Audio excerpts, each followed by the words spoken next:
तो हमने अपना सेल्फ प्रोटेक्शन के लिए ये राइफलें खरीदी। सर हम जंगल में रहते हैं, आपको पता है कितने एक्सीडेंट रोज हो रहे हैं जहाँ हाथ से मिलिटेंट अटैक हो रहे हैं, और गन्ने हमारी जमा हैं और हर साल कोई ना कोई इलेक्शन आ जाती है, 2 महीने पहले गन जमा हो जाती है और हम लोग जब 2-3 महीने बाद मिलती है।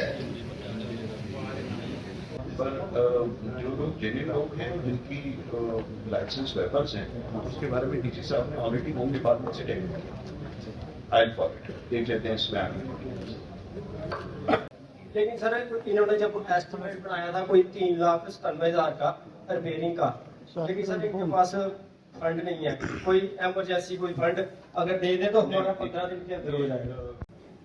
कि जो पैसा वहां से गुड डेवलपमेंट से इस्तेमाल करके उसको सही ढंग से इस्तेमाल किया जा सकता है, और इनका पैसा कोई नई इरिगेशन स्कीम बनानी है, लिफ्ट इरिगेशन स्कीम बनानी है, उस सब में काम आ सकता है। सत्य कहेंगे, सत्य लिखेंगे, सत्य चुनेंगे। जल शक्ति के तहत एक आज चौकी चौरा में हमारे साथ एडिशनल चीफ सेक्रेटरी साहब हैं। सीधी बात इनसे करेंगे, जाने की कोशिश करेंगे। Sir 1 minute. सर आज यहाँ पे जनता दरबार में आपने सब लोगों की सुनी भी और कुछ लोगों की शिकायतें भी रही। खास करके हम देखें कि 10 दिन से लगातार यहाँ पे फॉरेस्ट जगह है, पहाड़ी क्षेत्र है, यहाँ पे आग लग रही है और कंप्लेन लोगों की यही आ रही है कि अगर एक मिशन के तहत, जल मिशन के तहत जो प्लास्टिक पाइप्स चल रही हैं उसको आप किस तरह से देखते हैं? क्या वो प्लास्टिक पाइप जो हैं वो जिस तरह से फॉरेस्ट लैंड में आग लगी है वो सक्सेसफुल रहेंगी? फॉरेस्ट लैंड और प्लास्टिक पाइप का कोई रिलेशनशिप नहीं है, क्योंकि जितनी भी वाटर सप्लाई स्कीम से जितनी भी पाइप्स ले होनी है वो सारी पाइप्स अंडरग्राउंड ले होनी है जी।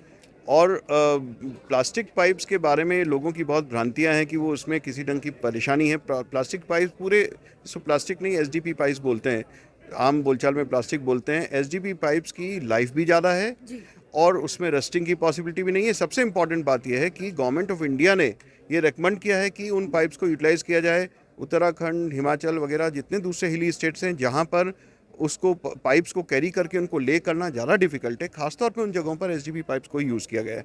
जहाँ तक फॉरेस्ट फायर और एसडीपी का है, लेट मी एश्योर यू, ये सारी की सारी पाइप्स अंडरग्राउंड की जाती हैं। दूसरा, आपने एक्सीएन साहब को अभी भी सुना था, वो कह रहे हैं कि जब तक थोड़ा सा गर्मी है उसको हम ख़त्म होने देंगे, क्योंकि वेल्डिंग होती है उसमें भी वही सारी कार्रवाई करके उस एसडीपी पाइप को नीचे दबाया जाएगा। तो इसलिए वो सारा का सारा काम इस बारिश के आसपास शुरू होने के साथ में किया जाएगा।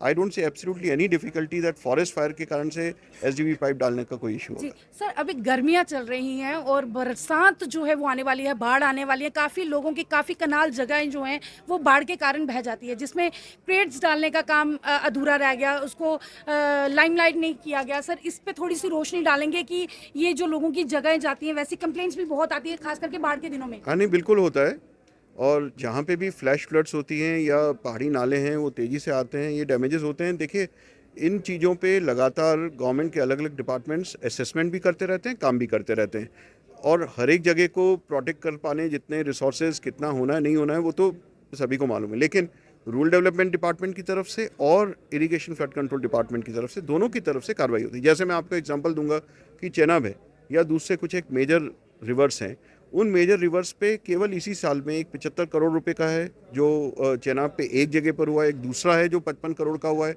और इन प्रोजेक्ट्स के इस पर्टिकुलर अखनूर के लिए अकेले, अखनूर पूरे मैं इसकी बात कर रहा हूँ डिवीज़न की, इसमें पिछले साल करीब, जो मेरे चीफ इंजीनियर साहब हैं मनोज, उन्होंने बताया था करीब 10 करोड़ के आसपास का एक्सपेंडिचर प्लान था।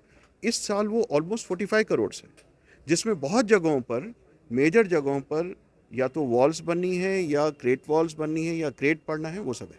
तो दीज आर ऑनगोइंग प्रोसेसेस, जैसे जैसे होता है उस पर। सर गर्मियाँ बहुत चल रही हैं, पानी की ज़रूरत है और ये मिशन ऐसा है कि हर घर में पानी लगातार जाने वाला है, लेकिन काफ़ी कंडी इलाका है, काफ़ी दूर दराज के क्षेत्र हैं जहाँ पे आज भी पानी महीने महीने 10-10, 15-15 दिन लग जाते हैं और लोगों को दूर दराज से पानी उठा उठा के घरों पे लाना पड़ता है। तो उनके लिए सर क्या मतलब कि क्या रहेगा, किस तरह से आप देखते हैं इन लोगों? देखिए, जल जीवन मिशन के टारगेट्स बहुत क्लियर हैं। उसमें हर एक घर पे 55 एलपीसीडी, मतलब हर व्यक्ति को 55 लीटर पानी, और एक वो भी ऐसा नहीं कि केवल पानी का नल पहुंचा दिया, किसी भी ढंग का पानी सप्लाई कर दिया, उसकी BIS 10,500 quality, which means it has to be a portable water. जी अब उस ढंग के पानी को देने का टारगेट पूरे हिंदुस्तान के लिए है, वो हमारे लिए भी है। और इसी कारण से अक्टूबर तक हम एक्सपेक्ट करते हैं कि सभी जगहों पर, न केवल यहाँ पर, और उसमें सभी कंडी बेल्ट के एरियाज भी शामिल हैं।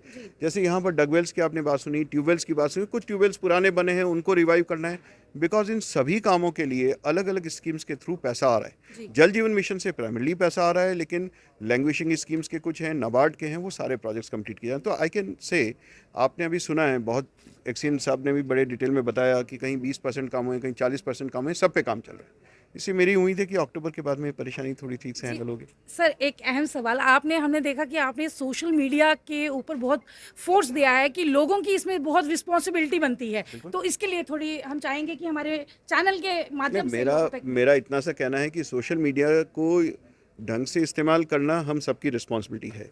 कोई अफवाहें नहीं फैलाना बहुत इम्पॉर्टेंट है। साथ ही ऐसी बातें जो सरकार की इफ़ेक्टिवनेस को बढ़ा सकती हैं, उनको नोटिस में लाना भी उतना ही इम्पॉर्टेंट है। और इसमें कोई शक नहीं है कि कहीं जगहों पर कमी बेशी होती है, तो उस समय अगर वो बातें, जैसे एक डोडा का मसला था जिसमें लाया गया कि साहब जो पाइप है वो सही गहराई तक नहीं डाली गई है या उसको ऊपर ऊपर छोड़ दिया गया, तो उस पर तुरंत कार्रवाई करना हमारे लिए पॉसिबल हुआ। तो मैंने इसलिए पब्लिक के सभी लोगों को ये बोला था कि अगर आपको ये लगता है कि सरकारी काम में कहीं पर कोई कोताही है, तो उसमें सोशल मीडिया का प्रॉपर वीडियो बना के डालें, उसमें कोई गलत नहीं है। It is very helpful. जी सर, लोगों का ये भी कहना था कि बैक टू विलेजेस के प्रोग्राम हुए थे और वो भी इसी तरह से हुए थे, सारे अफसरान आए थे, कागजी पत्र में लिखा गया था, उनकी शिकायतें सुनी गई थी, पर इम्प्लीमेंट नहीं हो पाई। आज भी ऐसा ही दरबार है या सर वाकई ही लोगों की सुनवाई होगी? अगर आप बैक टू विलेज की आज के 4 साल पहले की फहरिस्त निकाल के देखें और अभी की देखेंगे, तो उसमें ज़मीन आसमान का फ़र्क है। वो क्यों है? क्योंकि आप इस बात को समझिए कि ऑलमोस्ट 25 लाख रुपए हर एक पंचायत को गए हैं। पंचायत के मुताबिक उनको चूज़ करना था कि वो सड़क बनाना चाहेंगे, गली। अभी DDC चेयरमैन साहब ने बताया था कि साहब वो छोटी छोटी गलियों वगैरह की वो सारी परेशानियां वो क्यों नहीं आती हैं। कम से कम लोग बात कर रहे हैं, जिस जल जीवन मिशन की स्कीम की बात हो रही है, वो 4 करोड़ की स्कीम की बात हो रही है, वो 10 लाख या 3 लाख रुपए के गली की बात नहीं हो रही है।